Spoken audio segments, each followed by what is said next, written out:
Happy holidays and welcome to the Mike's Camera Action. You know what, I don't know what we're going to call this. The Christmas specials, month of merriment. Month of merriment. All right. I love it. That's canon now. That's going in. We're starting off the holidays strong with A Christmas Story. I am Carl, as always, and I am joined by my lovely guest, Lizzie. Hello. I am so excited to talk about A Christmas Story. This has been like my family's favorite film for as long as I could process films. It's an American classic. Oh, definitely. And I'm a little surprised that I hadn't seen this because it's very American. Very American. But it's also like there's a lot of I relate pretty hard to a lot of the stuff in this still. Like a lot of it's still pretty timeless. Oh yeah, like everything the narrator was about to say, you would say it right before he said it without ever having seen this film. It was pretty shocking. I was just like, I just throw out a line and then the narrator would just say the exact same thing, and I was like, Are you from the 40s? Are you from the past? Is this me? Am I time traveler? An American time traveler. Not exactly the time I would go to, 1940 Christmas, but sure. I mean, yeah, no, I don't think I would either. It only gets worse after 1940. And then it gets better. And then it gets better, of course, but immediately the year after it would get worse. Oh yeah, all the rations and shit. Like when you think about it, like that's when the war really started to swing into full effect. Well, was 1940? Did America join the war? Join to World War II in 1940 or 41? I think it was. The Pearl Harbor attack was in December. I think it was 1941. Okay. Let me just fact check this because as a good American, I should be able to know what the hell happens in my country. Yeah. Pearl Harbor attack, because that's what really got us into the World War. That's what forced America into it. Yep, December 7th, 1941. There you go. So this is pretty much this would pretty much be the last like Christmas for the next couple of years. Yeah, because then all the rations came into full effect. Because there was a big metal ration. Like one of the factoids that I looked up about this film is there's a scene where Ralphie, he gets a mail order decoder pendant pin type of thing, and it's made of metal, and it has 1940 written on it. And this was the last year that the Little Orphan Annie Ovaltine special used metal decoders. The rest of until about 1945, they used paper because of the rationing of metal. Yeah, because they're too busy. Yeah, exactly. Using metal for making tanks, guns, aircraft, bullets, whatever, and our Nagasaki bombs. them Nagasaki bombs. That was a bit insensitive. A little bit. Only a little. That's the Mike's Camera Action slogan. A little bit insensitive. A little bit insensitive. I just want a disclaimer here. I do not appreciate any of that time. That was a horrible time. You don't appreciate World War II? No, I really don't. War is hell. War is hell, damn it. But anyways, let's talk about Christmas instead of war. Taking away from what the future where it would get worse, let's go to where it gets better with Christmas. You brought up the decoder ring, and this is something where it clicked in my mind. Like I've heard lines from this movie before. Like it is a classic, so I know I've heard things before. So there's a moment early on in this movie where he turns on the radio to his favorite radio program, which is Little Orphan Annie. Yeah. And it says like brought to you by Ovaltine. And there was a moment where it immediately clicked in my mind, oh, this is the movie where the line "Be sure to drink your Ovaltine" is from. Oh, and it was so disappointing because this kid has been waiting for this decoder and waiting for the secret message from Little Orphan Annie, and he's holed up in the bathroom trying to figure it out, and his little brother has to take a shit, and his mom's yelling at him. They're knocking on the door. I gotta figure it out, and then he reads it. Be sure to drink your Ovaltine, son of a bitch. And it's a crappy commercial. That's it. The first disillusionment of childhood. Yep. It's a coming of age movie in the sense that this kid just had his like childhood dreams crushed there, where it's like, it's just a commercial. Like the entire movie was him getting knocked down. Yeah. Knocked down literally and figuratively. Knocked down by his mom saying, "You can't have your BB gun, you'll shoot your eye out." Asking his teacher. By Santa. "You'll shoot your eye out." His teacher. Nah, was never gonna get it. Nah. But he does. He does. The one person he doesn't ask got it for him. And I don't think anyone, I don't think him or anyone else ever brought up the BB gun to his dad, because he was focusing on his mum early on. He was focusing on his teacher. He made a last-ditch effort to get Santa on his side, like, hey, Santa, get me the BB gun. But then his dad just, like, I think he has a throwaway line in there where he's like, I had one when I was 8, so why not this kid? Like, he's of age. I'm pretty sure. So I'm pretty sure his mom probably talked to the dad. Probably brought it up, but like I don't think at any point on screen do we see anyone even suggest the idea to him. No, he was like he not at completely never thought of like pitching the idea to his dad, and his dad's the one who just goes out and goes, "Oh yeah, I'll get my son a BB gun," like just of his own accord. It's really sweet. It was really sweet. That's one of my favorite moments in the movie, and that's really I think what Christmas is all about. That last magical moment. Yep. You know, like you have the moment where they wake up and they've got the winter wonderland. There's icicles on the trees. It's quiet, the kind of quiet that only Christmas can bring, you know? Like the streets are quiet. Everyone's in their house. Everyone's waking up to Santa Claus presents, you know? Just a tree full of presents. And then it gets to the end of the day when they opened up all the presents and he doesn't have what he really wants. And he's just like bummed out. Even though he got all these wonderful things. It wasn't the thing he wanted the most. And then his dad's just like, what's that over there? And then you just see the eyes light up. And then his dad is just giddy with joy. It looks like he's 10 years younger. Yeah. Just watching him find this hidden present, opening it. My heart. It is super magical. Just like, between his dad saying like, oh, you've got one more gift. What's that over there? And then like to him finding it and unwrapping it, like that moment where his dreams are reinvigorated again. Yeah. It's great. I love it. And the belief in Santa is there again. There it is. After it was horribly crushed by terrifying mole Santa. Mall Santas. This was there are some like awful mole Santas, and then there's this guy who's like got a kid up on his knee and is shouting ho ho ho in the kid's face. Ho ho ho! Like, oh God. Don't traumatize the child. And the worst part is that like there's really no way for a parent to go up with you. No. Because what they do is they have, if you've never seen this film, what they do is they have these scary looking fucking elf people who are just grumpy, not happy to be there. It's almost 9 p.m. They're done. They're tapped out and they don't give a shit. They're finished for their shift. They're grabbing kids off the stairway and they're throwing them into Santa's lap. Like, fucking say what you want already. They don't care about the Christmas spirit. They want to go home. Yeah. They want some bedtime. Damn right. And so what they do is they've got the scary Santa who's just all up in your business saying, what do you want? And all these kids are screaming. Yeah. They're terrified. And then they fucking push him down the slide. Just toss him down the slide, feet first. Toss him down the slide. It's just like, never in my life. You've never had that kind of experience in America? No. being pushed up a mountain full of people up to Santa and then thrown back down? No. Actually, as Santa boots you back down the slide. My Santa experiences have been quite magical. Yeah? Like, it was a real old man with a real white beard. It was like Miracle on 34th Street shit. Just like, you must be Santa Claus because you have real whiskers. When was the last time you like got your picture taken with a mole Santa? Do you remember? Probably. I remember wearing my Nightmare Before Christmas sweater. Because it had Jack Skellington on. Well, when was that? I think I was about 13 max. Yeah. It was, I had my short hair. Okay. So it was before, like 10. All right. I'm going to say 10. Oh, pre-high school, is he? Or yeah. Well, yeah, because then it was just weird for a girl to sit on an old dude's lap. Yeah, it would be. I'm just I didn't even do it because Latrobe Student Theater has a Christmas show, right? Yeah. And you can sit on Santa's lap. And Santa happens to be Ryan Smith. Yep. And I love Ryan Smith with all my heart, but I'm not going to sit on anybody's lap. No. Especially if they're dressed up as old men. I'm sorry. I mean, I might for the fun of it, you know, like just, hey, Santa, what's up? Yeah, can I sit on your lap? And a lot of people did. A lot of people embraced the spirit, but I'm paranoid. I'm paranoid. Ain't touching that. I'm not touching. I don't like being touched in general. Fair? So I was like, nah, sorry, Ryan, not today. I'll just give you a little finger gun action. Good on you for being Santa Claus. Someone's got to do it. Oh, and he does. He does a great job. Oh, he's really good at it. He's actually, I think he's actually... He's definitely got that, like, showmanship about him. Oh, yeah. He's actually a mall Santa right now, I think. Really? Yeah. I think he does it every year. Okay. Correct me if I'm wrong, Ryan Smith.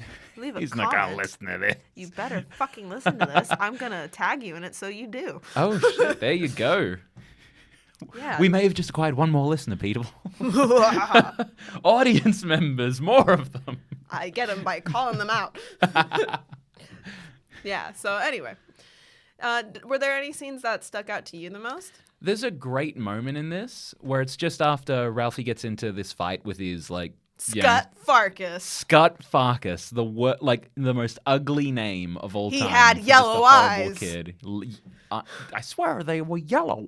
But he gets into this fight with this kid, throwing out obscenities, just wailing on him, and his mum takes him home, and she doesn't punish him. Instead, she's like very consoling and just like, okay, it's fine. And then when his dad gets home, he's convinced he's going to be murdered by his own father for getting into a fight. He's like, nah, that's it. I'm going to get, spanked. It's going to be hell. My father's going to be disappointed, not mad. It's going to be worse than Lifebuoy soap. Yeah, it's in the mouth. somehow going to be worse than Lifebuoy, which soap poisoning makes you blind, I guess. No, it's just one of those things where kids Why is didn't like, we use Lifebuoy? I hope I get hurt. I hope I die. Then they'll be sorry. Yeah. But it's that, and there's that moment where like where his father asks, "Oh, what did he get into a fight about?" And she like vouches for him, where she's like, "Oh, it's fine. I talked to him about it already."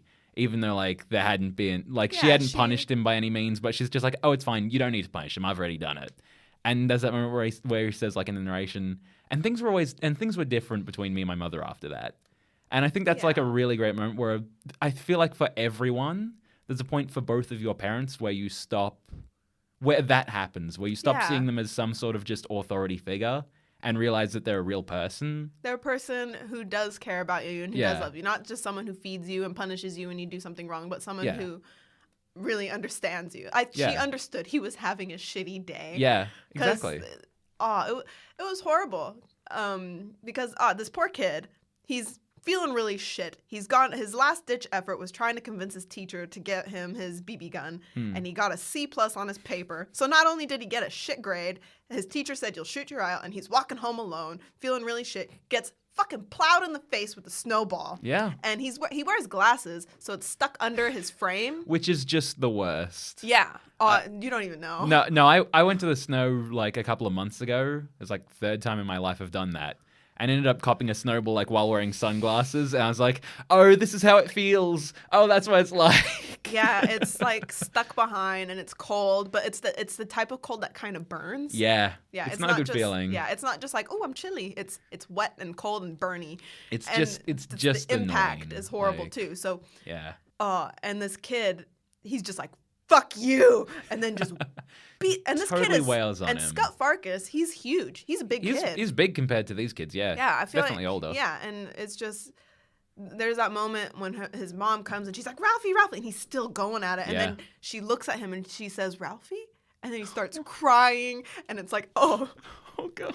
And she's like, okay, I think this is enough. Let's go home. Yeah, your punishment is you've already done it to yourself, kid. You know what you've done. Yeah, and he's hysterically crying. And the kind of crying where she says, go lay down. Yeah. You know? Yeah. I've gotten that before. It's like, Lizzie, you need a nap. You need to just You need stop. some milk. She needs some milk. But she even picks up his glasses afterwards, and Ralph completely forgets about him. So when his dad asks, "Oh, where's your glasses?" he's like, "Oh no, I've totally ruined everything. He's gonna, it's gonna be even worse now than just I've got no fight."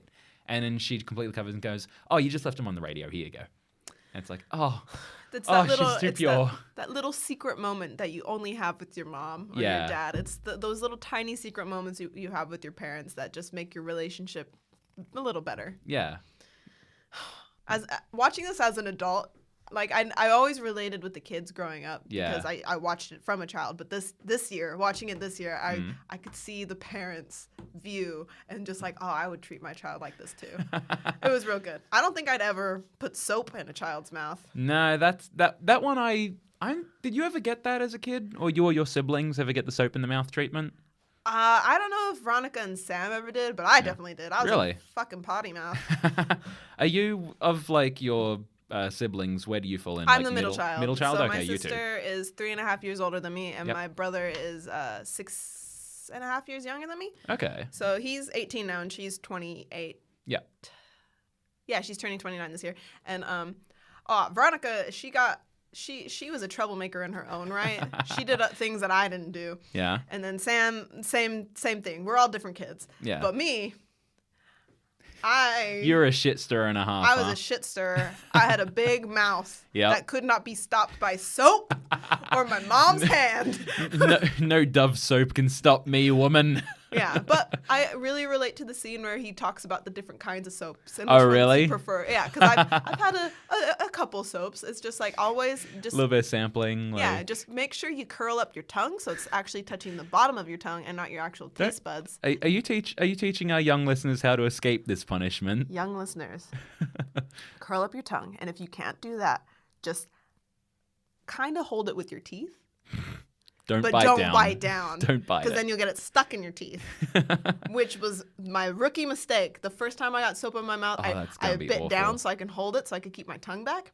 But then I got all the chunks stuck in my canines. Having to floss out later, like just chunks of soap. Yeah, I didn't need to brush my teeth for a week. Oh. Ugh. Maybe brushing would have helped that, but sure. I think from memory, that only happened once in my house where someone actually got the soap treatment. Who was it? It was my younger brother. He got it one time, What and did he that was it. say? I'm pretty sure it was the same word Ralphie used. Oh, so the word that Ralphie used. So this, let me set the scene for you all. So they're driving home from getting their Christmas tree, and there's a flat tire, and his dad asks him to hold the hubcap with the nuts in it, and his dad elbows it on accident, and then the bolts go flying. And Ralphie was like, I saw them all disappear, and then it came out, and he said, oh, fudge, and it says fudge, but he didn't say that, gentlemen and ladies. I love the narration crossed with like what's happening on screen, where it's a very child-friendly movie where he goes, "Oh fudge," and the narrator cuts in with like, "But I didn't say fudge. Yeah, he said fuck. I said the word." It was fuck. Yep. Let me say it again. Fuck. And we're gonna have to use that explicit tag on iTunes now.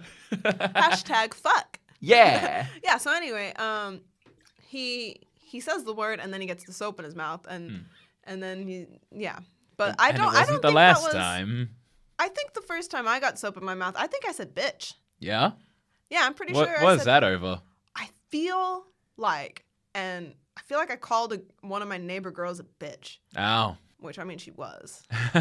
She deserved it. She just. Oh, but look, I'm a misanthropic person. I hate all people. Yeah, fair. So like she probably was okay.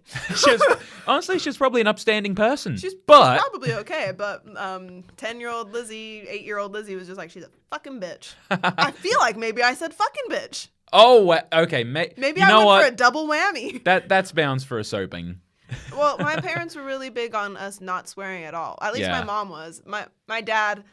The first time I ever like really swore in front of my parents was when I turned 18. I Yep. think I dropped bigger words, and my dad's like, she's 18, she can do what she wants. And my mom was like, Elizabeth, stop. Yeah, busting out the full name. For me and my family, it was kind of like, I think I was pretty much like never swore like throughout like young ages. Then like kind of tried to keep that in check during high Test school the years. boundaries. Just like, Yeah, can I say crap? Yeah. And then like once hitting like adulthood, it was just like, and oh no, I've become a sailor. And now it's like I'll like not realize that I've just sworn like right in front of my parents. I'm like, fuck. I've just done that, haven't I? I've just cursed like right in front of my parents. And See, like yeah. Sure enough, they don't really call that out or care that too much because it's like, yeah, he's an adult, whatever. He'll learn. But it's like I'm just like, I don't know. What have I become? I used to be such a good boy. So, you know what? Actually, so here's a funny little side story. So I swear a lot. I Yeah. really love expletives. they're I feel great. like that's the Sustaita side of me because I don't feel. Me and my dad have this saying. Me and my dad go for quantity of swear words, but my mom goes for quality. Oh, So when she shit. swears, she's disgusting. She Some says real the good ones. nastiest stuff that me and my dad are just like, what the fuck? Oh, jeez. Did she just say that? Mom, you need soap in your mouth. But anyways. So you go for like the Ralphie's dad, where it's just like a long torrent. trail of just horrible phrases. Bumpuses, sons of bitches. You know, yeah. So me and my dad, we go for quality. We swear quite a bit. Mm-hmm. And when I got my internship with Disney World, my mom's like, "You're gonna need to watch your mouth, Elizabeth. You are going to have to cut it out now, so that when you get there, you'll be okay." So, and I'm not actually sure like how legal it is for me to say this, but Yeah. I haven't worked with the company for about 5 years now, so I'm just gonna go for it. You're fine. So, my very first day, Oh God. I show up and I'm nervous and I'm just like, all right, do not say anything. And on Say stage, nothing. and on stage, you don't say that. Like I Yep. have a couple friends who came up with some really funny substitutes, like Mickey's father, you know, Mickey's father. Mickey's father, you know, just stuff like that. That's a good one. Yeah, it's one of my favorites. I don't think I coined that. I think no, I didn't. I'm not that Yeah, clever. yeah. I think my friend Michael did. That's But, really clever. But the very first shift I ever had, I went to the break room backstage, and I swear, every cast member in there had already said a cuss word. And I was there for 5 minutes. I think the first thing I ever heard in that break room was "son of a bitch," and I was like, "Okay, Oh, y'all come back here to get it out, do you? yeah, pretty much." That's exactly what happens backstage. Stands West. You just say those fucking guests and their fucking asshole kids. Goddamn motherfucking kids. Oh yeah, it's good, but like, good thing we only have like 5 audience members. So No one's saying, gonna report you. So you're fine. Nah, it's How- fine. Obviously, we're Man, humans. Mickey Mouse is gonna come down hard on you after hearing you talking about what goes on backstage. Nah, honestly, I feel like out of all the secrets that have been leaked, this is the tiniest one. We've had cast members who get termed and shit for like, you can't take pictures backstage. Really? No. So That kinda makes like, sense. it's not really allowed. People do, because Yeah. there are pictures of me on Facebook where I'm in the break room with my friends and we're Yeah. having a good time. I feel like that's kind of like a gray area where it's like, it's okay, but you really shouldn't do that. Mhm. But if it's more important for when friends of the characters, that's what they're called, like Yep. face characters and fur characters, it's very important for them not to take pictures backstage and Yep. for them to cross the lines, because we Okay. try to keep the magic happening. Yeah, you don't. Yeah, that's exactly it. Disney's got their brand that they're trying to hold on to. They don't want you to. And like, it's really tarnish that hard image. with this day and age, you know, because Oh, yeah. we Everyone's got a camera like right there. Yeah, everyone's got like 3 cameras sitting in their pocket at any given time these days. Oh yeah, like I think I read this fact where in like pre cell phones, Mm. the amount of pictures uploaded to Instagram in one day is more than all of the pictures taken up to pre cell phone That time. I doesn't think. shock me at all. Something like that. That doesn't surprise me at all. Yeah. Yeah. So You want don't take pictures backstage. You want me to tie us into a movie? Like, if we're on the topic of like of cameras, Mm-hmm. isn't the plot of 1984? They put like a camera, just this one in this guy's house, and his Yeah. whole shtick is like Big this one Brother's camera. watching. Yeah, and this one camera ruins his life. Oh, it's a fucked And up it- story. and- yeah. 1984 is such a good story in just terms of surveillance. Mm. And it should have been a warning, not like a maybe Yeah. we should amp up our surveillance. I'm looking at you, America. That Um, that's exactly like one camera in this guy's house, and he has like this one like square foot blind spot, and yet I have 2 to 3 cameras on my person at all times. And, yeah. and 2 microphones, and also I've got, you know, like yeah, you've got I- cameras on you right now that you don't even know. You got the camera on the monitor. there's one around there and on on that this monitor. laptop There's here. another one on this laptop. There's And there's probably one in this room somewhere to make sure that we don't yeah. like break shit. Even in my house, I've got, you know, like you have security cameras. Like I know so many people putting got them in. security cameras? I don't, but I should. I've always wanted to. No, just I say feel that like- you do in I case do. robbers No, are I do. listening. I actually have some hidden ones. Wink. But you know, you've got like a lot of people have security cameras. There's also those like like those Ring doorbells, which are like these cameras that are just on a doorbell. Yeah, like those surveillance videos that once someone comes within your door, it starts recording. Yep, that's exactly it, and you can just pipe them to your phones.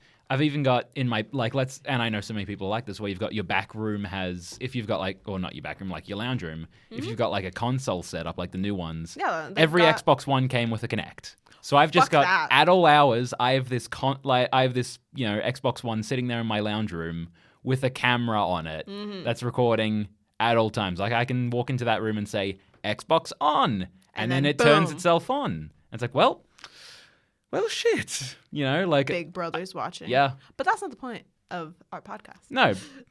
But also, you should probably keep blue tack on the cameras of your computers and stuff. That's what I do because I'm paranoid as hell.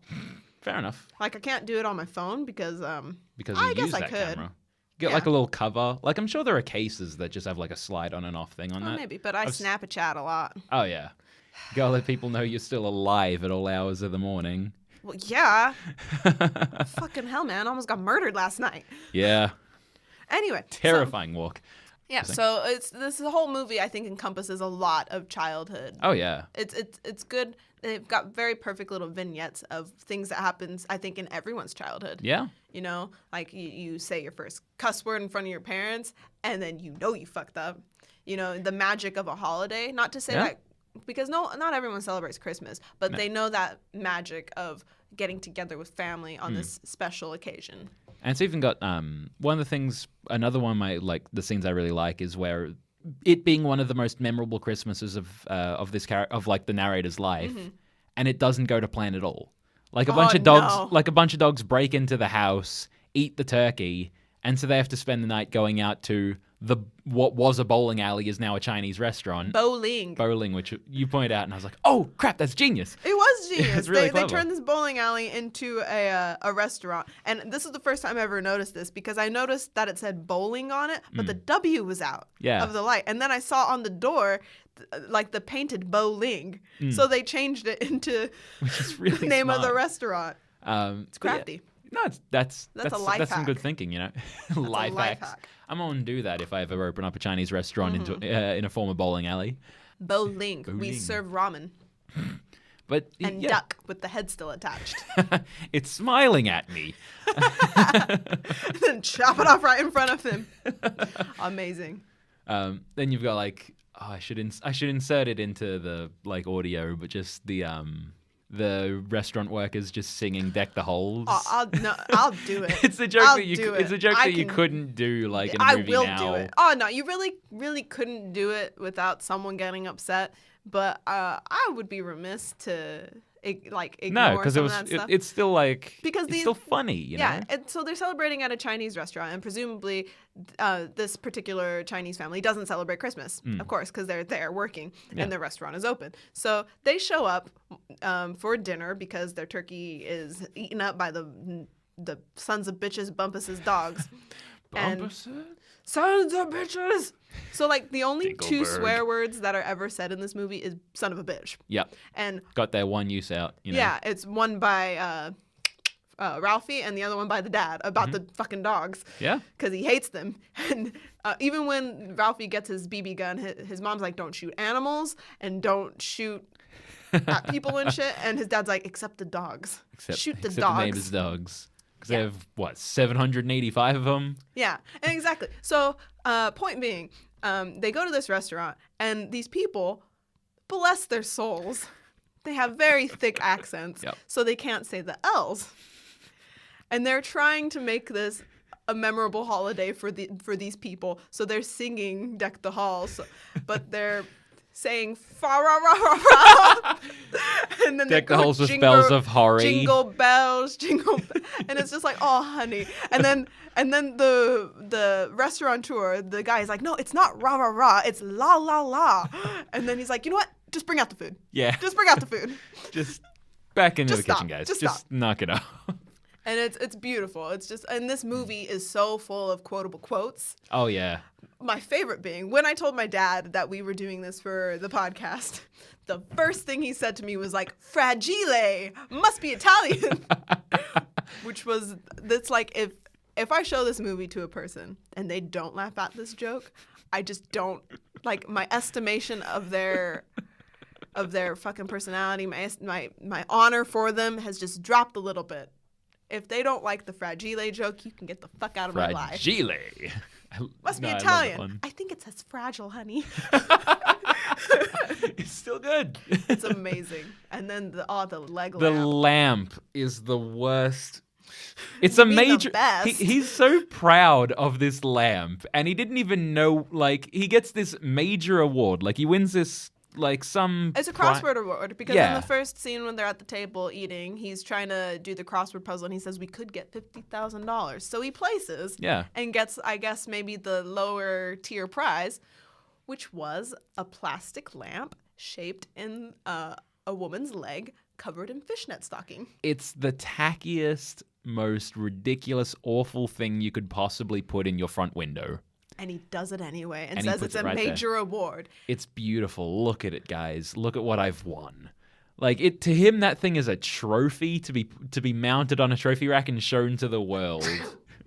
Bless you. Thanks. So he's showing that thing off, and he wants everyone to see it. So he's sticking it right in the front window. It's like, And this all is of the ugly. neighbors, like, what's that? What's that? This fucking Midwest town, a regular neighborhood with this fucking sex lamp.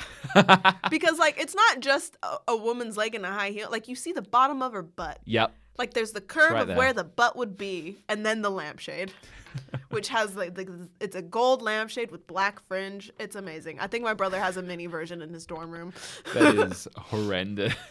It's amazing. It's a good desk. It's better as a desk lamp, though, where it's not being shown to the whole world. I think they Observe sell. my real life desk lamp. I think they sell, like, That doesn't shock me at all. I would buy it. I would pay money for it and just be like, fragile. I Don't touch. It's fragile. I don't blame her for breaking it at all. Oh, but did she? So you brought this up like that. You said like right before that happened that this is a seriously hotly debated thing. So, Yeah, because that's so what the goes on? narrator says. Yeah. So, the husband is working. I don't even think we get their names. It's just mom and dad, isn't it? I don't remember their names. So I don't even think remember their so, yeah. surnames. But that anyway, so dad's working on the furnace in the basement. It's hotly debated. He always swears as it, but it's just and there's smoke coming out of the door. And then the mother, Ralphie's at the table. He's getting ready to eat dinner. I don't know where the Randy is, the little brother. But the mother has her watering can and she picks it up and she looks like she's got something in her mind. She's just walking in like, and then you hear a crash. And then Ralph's like, what the hell? And then suddenly the torrent of cussing is stopped. And the dad comes upstairs and he's like, what was that? He already knows. Oh, yeah. He already knows. So he goes to the living room and the mother is just holding this broken lamp in her hands. The watering can is up there. The plant to the left. Nowhere, not really near the lamp at all. And she says, I don't know what happened. I was just trying to water my plant and I broke your lamp. And it's like, beautifully rehearsed, Mrs. Mom. Mrs. Mom. But that's the thing. She says, I don't know what you're talking about. And she's like, it's the ugliest lamp I've ever seen. And he's like, oh, I know you did it, but I can't prove it. And he's like, I need the glue. And she's like, we're out of glue. You used all the glue. It's a very like couple spat that. Where it's like just something over nothing, but it's like, this is the hill that I die on. Is this lamp? It was hideous. I hated it. I broke it on accident, I swear, but I hated it anyway. Yeah, this is the battle I'm choosing. Yeah. You know how you pick your battles? I pick this one. And it's just, and that's what it says. It's debated upon. And he tries to glue it back together, but because it's made from this weird plastic. This junky plastic. It's cheap. It's cheap plastic, and he doesn't really know how to fix fragile things. I think she could have been able to fix it because I knew that if you just let the glue dry, it might be able to work. But he finished gluing it, and then he put the lampshade on, and it just crumpled. And then Ralphie talks about how he buried it. Yeah. He didn't throw it in the bin. He buried it by the garage. And It'll Ralph never was like, decompose. It'll never It'll be there 1,000 It'll years later. And be like, what the hell is this? And he says, and I swear I could hear the faint sound of taps being played, you know, like. Yeah, and it's just like, oh my God, y'all are too much. This is too far. You are the most. But It's one of those things, like the thing that it's one of those things that happens with parents. One of them did something wrong. Oh, but yeah. You don't know who, and they will all swear to their grave it didn't happen that way. Yep. Can you think of anything like that with your parents? I can't think of any like that. No. Can you? Nah. No? Nothing comes to mind? Nah, my dad is too honest. Yeah. Okay. Actually. Oh shit. You've got a story. I have a story. Okay. I have a story. So I must have been about a junior in high school. So I was 17 years old. Mm-hmm. And my mom used to work with this man named Jim Adams. No, I can't remember his name. But I'm pretty sure it was Jim. I'm pretty sure Adams is not his last name, but his name is Jim. Yep. And his son's a chocolatier. Yep. Like a legit chocolatier. And so sometimes he'll bring chocolates to my mom. So one year, she gets this really beautiful dark brown box with this beautiful ribbon. It's beautiful. That sounds amazing. It's gorgeous, but this is my mom's chocolate. Oh, We do not touch it. Yep. So she had it on our bookshelf, right? Not in the lounge room. We have like a foyer area. Mm-hmm. So it's like the sitting room where we read our books and stuff. And she had it on a bookshelf, and it was just looking down at me. And I'm just like, my God. Lizzie. Now. Okay. I know not to eat it. Yep. But one day I was alone in the house and I slipped the ribbon off and I opened the box and 3 of the 4 chocolates have already been eaten and there's 1 left. Oh, shit. Because I don't know. Maybe I thought maybe I could get away with it if there were 2 left. Oh, maybe. Yep. But then I was like, no. Last this one. is the last Can't one. do it. So I bring it up to my nose and I sniff it. Oh, God. But then I close the box, slip the ribbon back on, put it on its shelf, and then I walk away. Yep. So one fateful day in the Sustaita household, I hear my mom, Elizabeth, Nick, get up here now. Because I live downstairs, and I'm like, shit. And I was like, did I take out the trash? Did I clean something? What did I do? What have I done wrong? What have I fucked up? I know I fucked up, but how? And she had me and my dad in the room, and she's like, I know. One of you fuckers did this. And my mom doesn't swear much. Yep. But she swore at us then, so we know it's serious. And me and my dad are looking at each other, and because me and my dad are basically clones of each other, we're just like, what the fuck? We're like a couple of clown shoes looking at each other, like, what the hell is going on? And my mom holds an empty box. Oh, someone ate the last one. Someone ate the last one. And she's like, which one of you did it? She immediately blamed me and my dad. She said, one of you did it. I know you did it. And I looked at my dad. I said, I didn't do it. You did it. And he's like, I didn't do it. All I did was sniff it. And I was like, that's all I did. Yeah, I was like, I swear to God, we didn't do it. And me and my dad are blaming each other. And then my brother was sitting at the dining room table. Oh, fuck. My brother's about 10 years old at this point. And he's quiet. And my brother has always been quiet, but he's too quiet. Oh, so shit. I look at him, and then my dad catches me looking at him. And both of us look at him for a second, and for a minute, it's quiet. And Sam has a blank face, and all of a sudden he smirks. Just like the slightest of smiles. And me and my dad both look at him and said, you did it! And he just starts laughing. Yep. He just starts laughing, and my mom, her golden boy, no.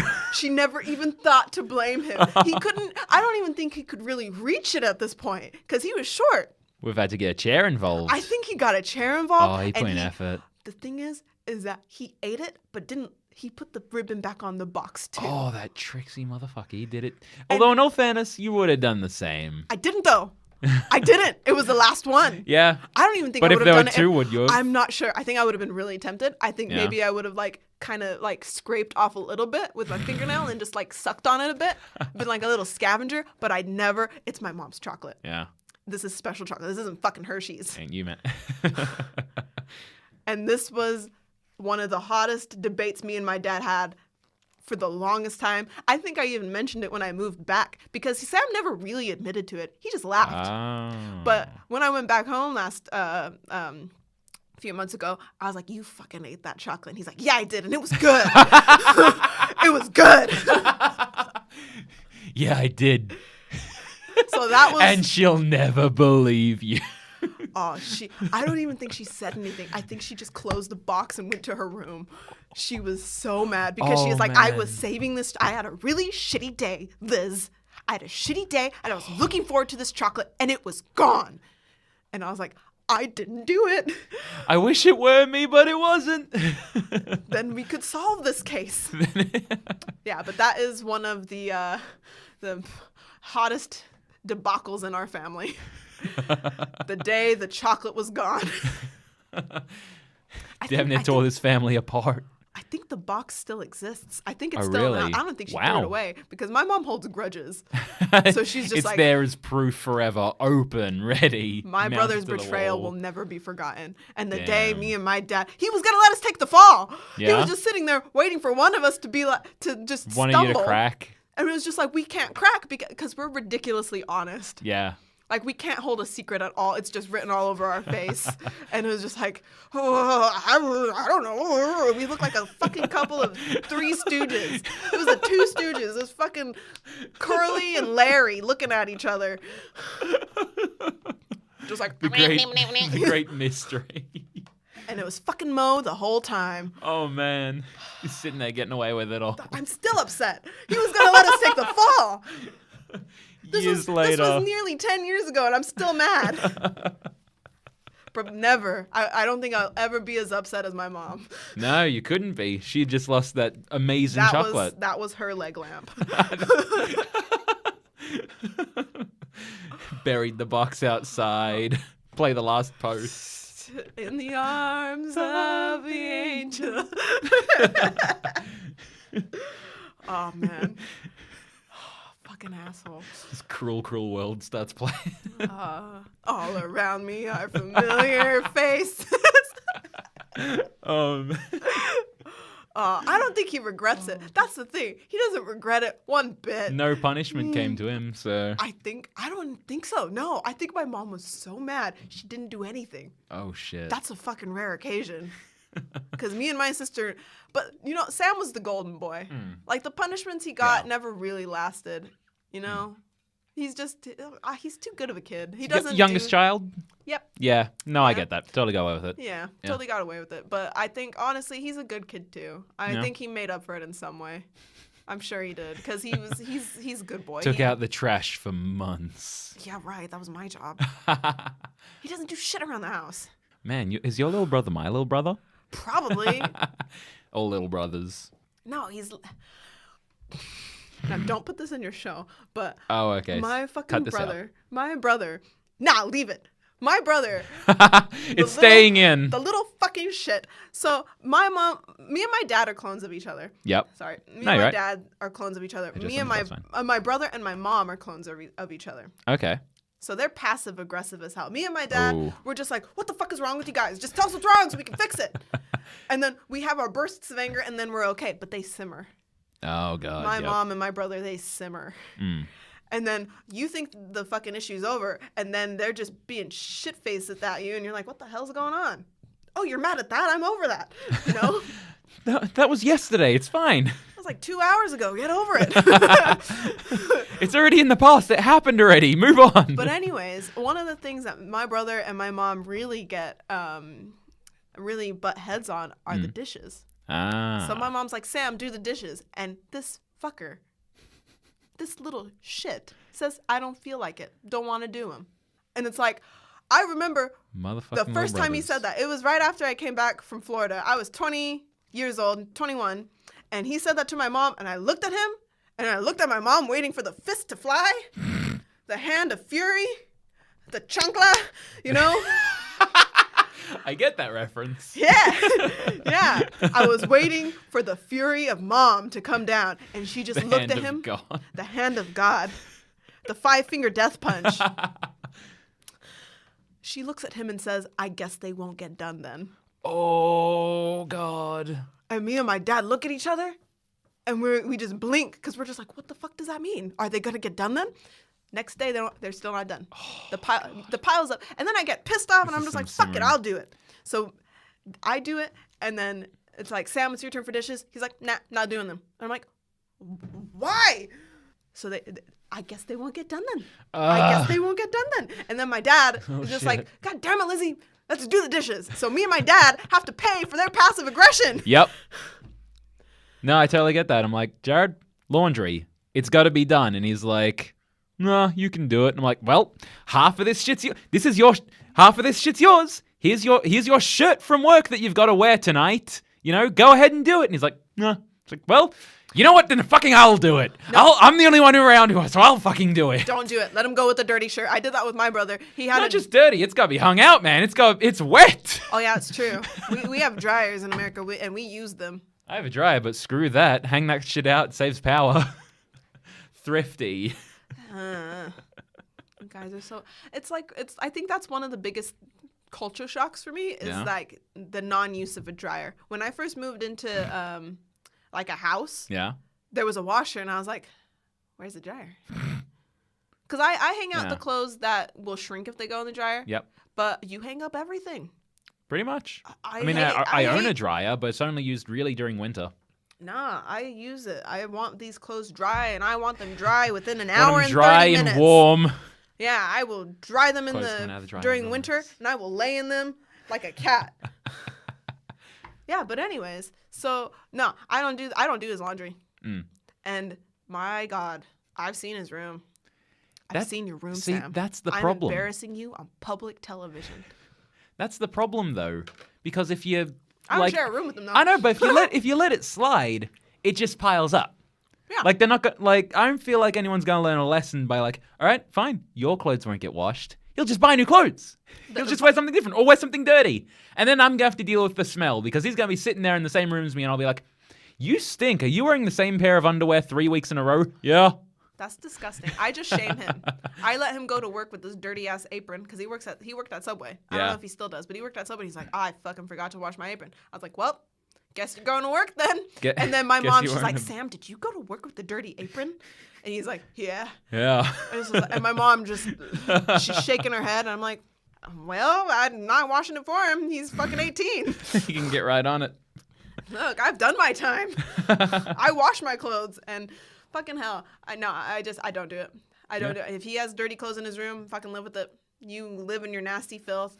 But to be fair, you share a room with your brother. I don't. Yeah. I live far away, and if he's sitting in the same room with me and he stinks, I get the fucking Febreze and I spray him. I'll keep that in mind next time. Yeah, I spray him. I'm like, you stink, and get up so I can spray the couch underneath you. See, I'm like it's the most odd couple thing for me and my brother to live in the same space because he's like just leave crap wherever it falls, and I'm like, no, you pick that stuff up. So there was a point I remember a few years ago where I think I was in uni by this point, and he was in like maybe his second or last year of high school, where there was just like a literal line down the middle of the room. I was about to ask. Like I'm talking like it was like visible of this perfectly straight line going all the way up halfway down the room. Yeah, no, me and my sister did the same thing, but we were children. Oh no, we were adults now, and I got to the point where I was like, this has been the case for months. Like I've got this perfectly clean space, and he's just clothes on the floor, and I've kicked them over to his side, and I'm like, get this shit off my side. Amazing. And it got to the point where I was like, I have the day off today. Like this is on my day off uni where I was like, I have one day off during the week. And I was just like, you didn't. Dude, I was just like, there's crap thrown under his bed. There's rubbish everywhere. There's shopping bags. I'm sick of it. And so I spent my day off uni where I'm pretty sure I had assignments to be working on. And I think I just wanted to procrastinate. I think I just wanted something else to do with my life where I was like, I want to write this essay right now. Well, because that's the thing too that I find with a lot of people. If there's a mess in the room, they can't concentrate. Yep. And so maybe it wasn't really procrastination, but like I can't concentrate because there is a mess in the space. Yeah. But I just remember like I was just like, I'm done. And I just got up. I just threw all of his clothes out into like this washing hamper, and I was like pulling everything out. I'm like, trash. Like I was just like, he doesn't need any of this. This is all trash. This stuff. I was having this moment where I was like, I thought he'd just been hoarding crap that might be useful that could go in drawers, but no, this is all literal like rubbish. This can go away.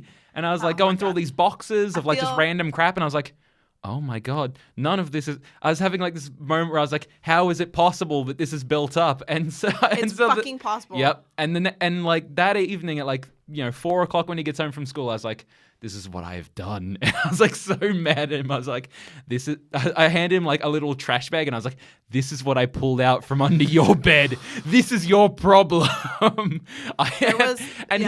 He was furious for about like maybe half an hour where it's like, you cleaned out my stuff. How dare you touch my stuff? And I was like, hey man, thanks for cleaning up my stuff. It was, it's so much better now. And I was like, yeah, you know what? You clean it out next time, right? You keep it clean. How about you keep it that way?